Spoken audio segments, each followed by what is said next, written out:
18واں پارہ سورۃ الفرقان آیت نمبر 10۔ اعوذ باللہ من الشیطان الرجیم، بسم اللہ الرحمن الرحیم۔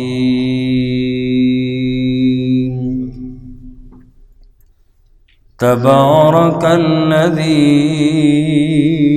ان شاء، بڑی ہی بابرکت ہے وہ ذات، ان شاء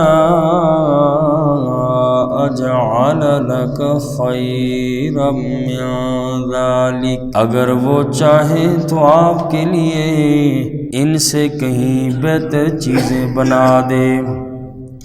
جنات تجری من تحتها الانہار، ایسے باغات کے جن کے نیچے سے نہریں جاری ہو رہی ہوں۔ وَيَجْعَلْ لَكَ قُصُورًا، اور وہ بنا دے آپ کے لیے محلات۔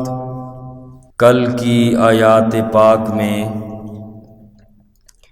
یہ بات گزری تھی کہ مشرکین مکہ آقا علیہ الصلوۃ والسلام پر مختلف اعتراضات کرتے تھے کہ یہ کیسا نبی ہے، کھاتا بھی ہے، بازاروں میں چلتا پھرتا بھی ہے، اس کے پروٹوکول کے لیے فرشتے کیوں نہیں نازل کیے گئے؟ اور اسی طریقے سے کہنے لگے کہ اس نبی کے پاس تو کچھ ہے ہی نہیں، اس کے ساتھ خزانہ ہوتا، بڑا مالدار ہوتا نبی تو تب ہم اس کو نبی مانتے، اس کے پاس تو کچھ ہے نہیں، اس سے زیادہ امیر تو ہم ہیں۔ اور کہنے لگے کہ اس کا تو کوئی باغ بھی نہیں ہے جس کے کھانے کے لیے کوئی ہوتا کہ جس سے یہ کھاتے، اس لیے ہم اس کو نبی مانتے ہی نہیں ہیں۔ اور اسی طریقے سے کہتے تھے کہ یہ نبی اللہ سے دعا کرے تو صفا اور مروہ سونے کے کیوں نہیں بن جاتے، ان کے پاس ایک باغ ہوتا جس سے وہ کھاتے۔ اللہ تعالیٰ نے فرمایا کہ تمہیں میری طاقت کا علم نہیں، میں اگر چاہوں تو میں سب کچھ کر سکتا ہوں، مگر ایسا کرنا حکمت کے خلاف ہے۔ اگر پیغمبر کو سونے چاندیاں ساری چیزیں دی جاتی تو عوام تو مال و دولت کی وجہ سے آقا کے قریب آ جائے، لیکن پھر قرآن اور آقا علیہ الصلوۃ والسلام کی صداقت واضح نہیں ہوگی، اس لیے لوگ تو پیسے کے اندھے ہوتے، وہ تو آقا کے قریب آتے، پھر قرآن کی صداقت ان پہ واضح نہ ہوتی۔ اس لیے فرمایا کہ اگر میں اللہ چاہوں تو پیغمبر کے لیے بڑے بڑے محلات، ہر چیزیں بیان کر سکتا ہوں۔ یہ مکہ کے مشرک جو کہتے ہیں یہ کوئی چیز ہی نہیں ہے، اس سے بڑے بڑے محلات سونے چاندی اور خزانے میں پیغمبر پہ اتار سکتا ہوں، لیکن یہ میری حکمت کے خلاف ہے۔ فرمایا تبارک الذی ان شاء جعل لک خیرا من ذلک، بڑی ہی بابرکت ہے وہ ذات کہ جو اگر چاہے تو آپ صلی اللہ علیہ وسلم کے لیے ان سے کہیں بہتر چیزیں بنا دے۔ جنات تجری من تحتها الانہار، ایسے باغات کے جن کے نیچے سے نہریں جاری ہوں۔ وَيَجْعَلْ لَكَ قُصُورًا، اور بنا دے آپ کے لیے محلات۔ بل کذبوا بالساعہ، بلکہ ان لوگوں نے قیامت کو جھٹلا دیا۔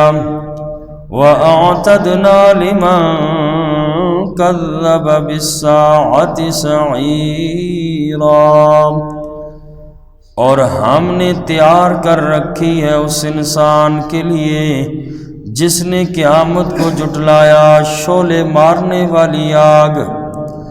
اور یہ مکہ کے مشرک تو صرف اور صرف دنیا کے حریص ہیں، یہ لوگ آخرت کے منکر ہیں، وہ سمجھتے ہیں جس کو دنیا مل گئی سب کچھ مل گیا۔ اس لیے فرمایا ان کی ناکامی کی وجہ یہ ہے ان لوگوں نے قیامت والے دن کو جھٹلا دیا، اور جو بندہ قیامت کا جھٹلانے والا ہے اللہ فرماتے ہیں ہم نے اس کے لیے سعیرا شعلے مارنے والی آگ تیار کر رکھی ہے۔ اذا رأتهم من مکان بعید، جب وہ آگ ان کو دیکھے گی دور سے، سمعوا لها تغیظا وزفیرا، سنیں گے اس کا جوش اور آواز۔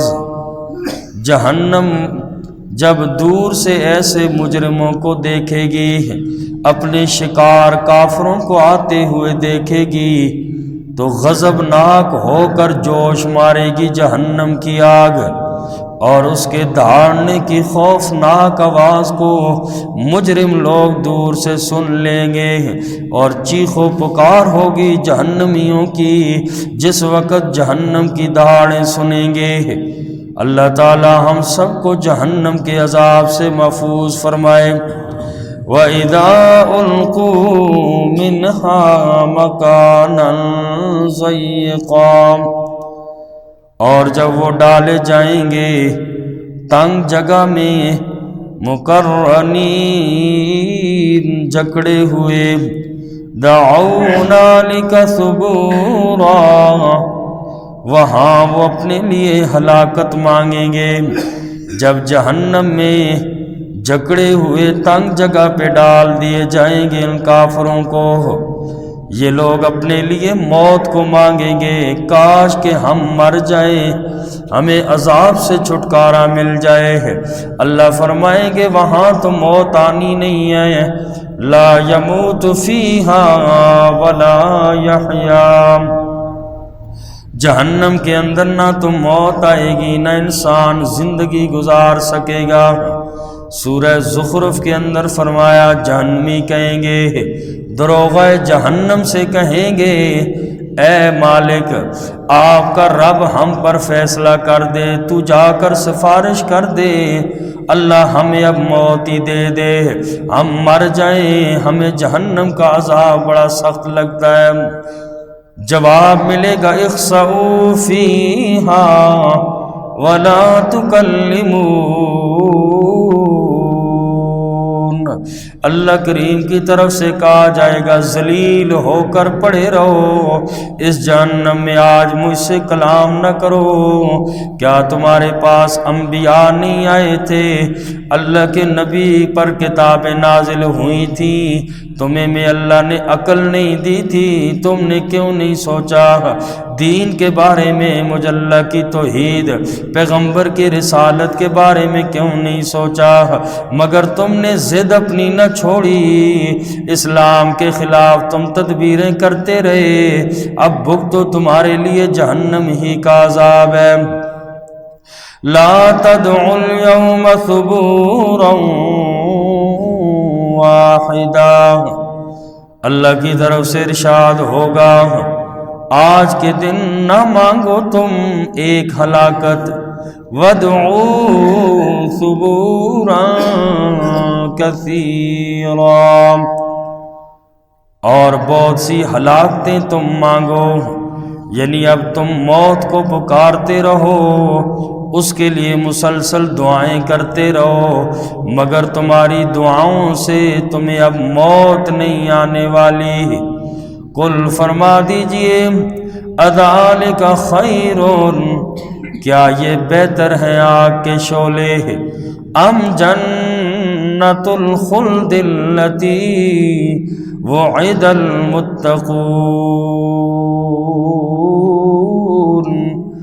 یا ہمیشہ رہنے کے باغ کے جن کا متقین سے اللہ نے وعدہ کیا تھا۔ اے کافرو، دنیا کے اندر تم نے دنیا کو سب کچھ سمجھ بیٹھے، آج دیکھو آگ کے شعلے تمہارے لیے ہیں۔ اللہ نے متقی لوگوں کے لیے، ایمان والوں کے لیے ہمیشہ رہنے کے باغ اللہ کریم نے تیار کر رکھے ہیں۔ کانت لہم جزاء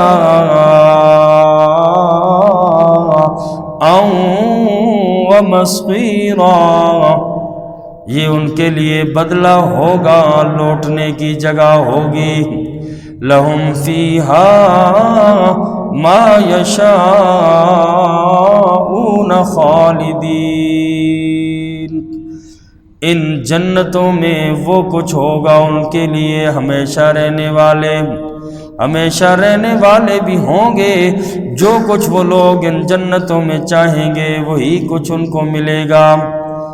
کان علی ربک وعدا